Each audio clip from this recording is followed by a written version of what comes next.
5, 6, 7, 8. Bonjour à tous, bienvenue dans Car Update. Aujourd'hui, depuis notre studio, une Rolls-Royce aux saveurs orientales, une McLaren Artura produite à 10 exemplaires seulement, un road trip pas comme les autres et sur notre plateau, le retour de la Honda Prélude. C'est Car Update et c'est tout de suite. Vous avez opté pour le budget mobilité, eh bien vous n'êtes pas seul puisque c'est le cas d'un travailleur sur 6 en Belgique. C'est en tout cas ce que révèle une enquête réalisée par SD Works. Le budget mobilité serait de plus en plus populaire, surtout à Bruxelles, mais la progression est également marquée en Flandre et en Wallonie. Le dispositif ne séduit d'ailleurs plus uniquement les jeunes citadins. En 2025, toutes les tranches d'âge progressent. Le remboursement des frais de logement s'impose comme l'usage dominant du budget mobilité, loin devant l'achat d'abonnements au transport en commun. Ces chiffres confirment l'engouement pour le budget mobilité et rappelons d'ailleurs que dès 2027, il devra obligatoirement être proposé dans toutes les entreprises de plus de 50 travailleurs. Grosse offensive produit à venir chez Mercedes-Benz. Le constructeur allemand s'apprête à lancer pas moins de 16 nouveaux modèles en 2026 et au moins autant l'an prochain. Après la CLA, le GLB et le GLC électrique, la nouvelle classe S et le GLC coupé 53 AMG, 7 nouveautés sont attendues dans les tout prochains mois, dont le fameux VLE, nouvelle interprétation du van électrique selon Mercedes. Il y aura aussi la nouvelle classe C et son pendant électrique, la GLA EQ, remplaçante de la EQA, et le petit frère du classe G. C'est aussi cette année qu'AMG présentera la version de série de son fameux concept GT-XX, remplaçante de l'AMG GT coupé 4 portes. 3. Chez Rolls-Royce, la personnalisation n'est pas un vain mot et de le prouver une nouvelle fois avec la Phantom Arabesque, un one-off, une pièce unique réalisée par le département bespoke de la marque. Cette commande très spéciale est inspirée par l'art et la culture du monde arabe et plus précisément par la mouche arabier, un treillis de bois placé devant les fenêtres des maisons pour protéger l'intérieur du soleil et assurer une ventilation naturelle. Cet élément architectural a donc été reproduit sur le capot de l'Arabesque grâce à une technique inédite de gravure laser. À l'intérieur, le luxe atteint des niveaux inédits. Une nouvelle fois, une Rolls-Royce tout simplement unique. Et aujourd'hui, j'ai le plaisir d'accueillir en studio le directeur marketing et communication de Ayvens, le leader du leasing, de la location en Belgique. En cela, il est un fin observateur des tendances automobiles du moment. Bonjour Xavier. Bonjour. Alors, première question, celle que tout le monde se pose.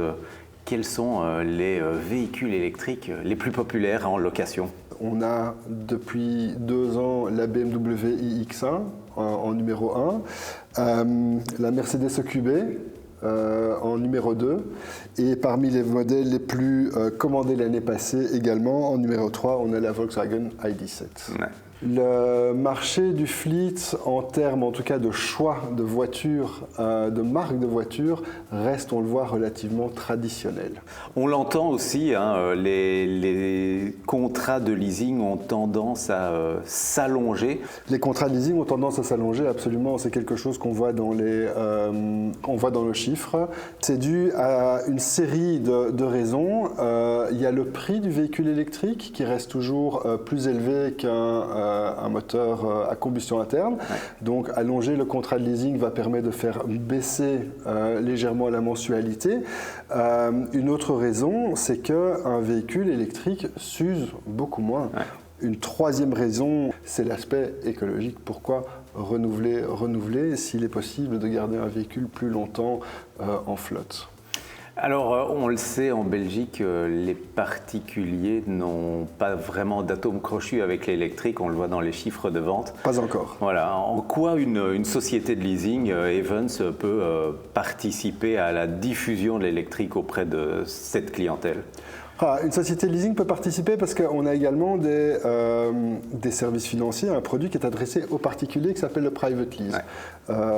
C'est un produit de location long terme. Ça veut dire qu'en tant que particulier, on s'engage pour une certaine période sans devoir s'engager sur le trop long terme. On voit que le particulier garde sa voiture relativement longtemps sans devoir prendre de risques sur notamment la revente du véhicule en fin de contrat par exemple. Parfait, merci Xavier. Elle est de retour après 20 ans d'absence. Aujourd'hui sur notre plateau, la Honda Prélude, 6e du nom. Un nom justement qui résonne comme une véritable promesse pour des générations de passionnés. Il faut dire que dès les années 70, la Prélude s'impose comme la vitrine technologique de la marque. 4 roues directrices dans les années 80, moteur VTEC rageur dans les années 90. La Prélude incarne l'innovation abordable et le plaisir de conduire à la japonaise. Alors évidemment, aujourd'hui, le moteur VTEC à haut régime fait place à un groupe électrifié. Un 2 litres hybride de 184 chevaux et 315 Nm, transmis aux roues avant et dont les envolées amplifiées via les haut-parleurs plafonnent désormais à 6000 tours. Seulement, regretteront les plus nostalgiques. Le modèle reprend la technologie hybride de la Civic, auto-rechargeable donc, avec un moteur électrique associé à un bloc thermique en renfort. Ce gros propulseur est associé à la transmission S+ Shift qui a la particularité de simuler des changements de rapport, changements qui n'existent pas et pour cause puisque le moteur électrique entraîne directement les roues via un rapport unique. C'est bien à lui qu'ont pensé les concepteurs de cette prélude ludique, équilibrée, efficace, mais pas franchement logeable, comme en témoignent les 2 strapontins arrière, et pas franchement donné non plus, à peine moins de 50 000 €. Une nouvelle saison de F1 vient à peine de s'ouvrir, mais chez McLaren, on fête encore le sacre de l'an dernier. Le constructeur britannique fête ce titre avec une édition spéciale de l'Artura Spider, la MCL 39 Championship Edition. Une édition spéciale limitée à 10 exemplaires. Elle conserve sa mécanique hybride rechargeable et son V6 3 litres biturbo de 700 chevaux et enfile une jolie robe orange et noire inspirée de la monoplace 2025. 7. C'est officiel, les Giulia e Stelvio Quadrifoglio réintègrent le catalogue Alfa. Elle devrait d'ailleurs y rester jusqu'en 2027, jusqu'à l'arrivée de la nouvelle berline et du SUV, dont les lancements ont été repoussés, histoire d'y intégrer un programme thermique. Voilà une annonce qui ravira les fans de la marque. Il faut dire qu'avec leur kit carrosserie et le fameux V6 2,9 litres de 520 chevaux, ces versions font mieux qu'entretenir la flamme. Elles maintiennent un lien fort avec la clientèle dont Alfa Romeo pourrait bien avoir besoin dans les prochaines années. Il s'appelle Renan Favini et il a relié Tokyo depuis Paris, alors pas par les airs mais par la route. Et ce périple, il ne l'a pas réalisé à bord d'un luxueux 4x4 ou d'un campervan aménagé. Non, il a parcouru ses 13 000 km à bord d'une Peugeot 104 à peine rafistolée, une vieille citadine de 50 balais. Un petit génie de la mécanique, ce Renan, me direz-vous? Eh bien même pas, des confins de l'Europe au pays du soleil levant.